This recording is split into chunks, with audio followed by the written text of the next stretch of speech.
In this video, we take a look at the ray switch shader. So assign this shader network to the Dragon geometry and open it up.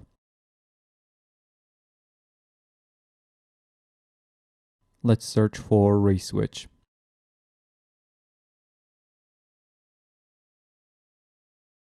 Like the layer or mix shaders, we have two ray switch shaders, RGBA and shader. The shader version is for shader and surface inputs, and the RGBA version is for texture and color inputs. For now, add a ray switch shader.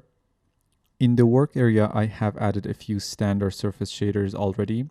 We have this white shader, this green transmissive shader, this pinkish shader, this turquoise and orange shaders as well.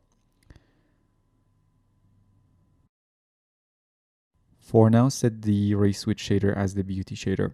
Ray switch shader allows you to use different shaders for different ray types. It can be for artistic reasons. For example, if you wanted to see another shader to appear instead of your main shader when you look at your object through a piece of glass, or if you want to see another shader to appear in the specular reflections instead of your main shader, or when doing image-based lighting, when you want to see one HDRI image in the background and another one for your indirect diffuse, or if you want to use different HDRI images with different resolutions for your different ray types. So one high-res image for your refraction and camera rays, one smaller image and blurrier one for the glossy rays, and another one much smaller and blurrier for your indirect diffuse rays, for example. The ray switch shader has different inputs for different ray types. Let's say I want my camera to see this white standard shader. I can simply connect that white shader as the camera input of the ray switch shader.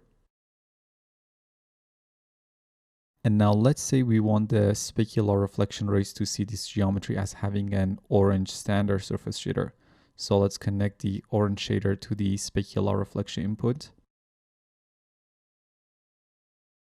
And now this mirror behind the dragon sees the orange shader instead of the white shader that the camera sees.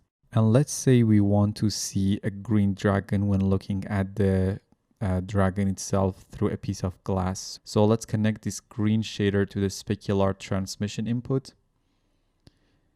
And now the dragon appears green when we are looking at it through this piece of glass in front of it. Now, if we wanted the indirect GI rays to see this shader as a pink shader, I can assign this pink shader to the diffuse reflection and transmission. And we have this shadow input. Let's connect this green transmissive shader as the shadow input.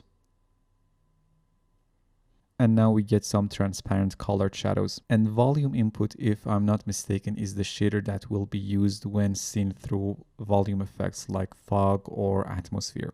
And ray switch RGBA, as I mentioned, can be used for texture and RGBA inputs. Let's say you have an Arnold sky. You want one HDRI to be visible as your background and one HDRI to be responsible for the actual lighting.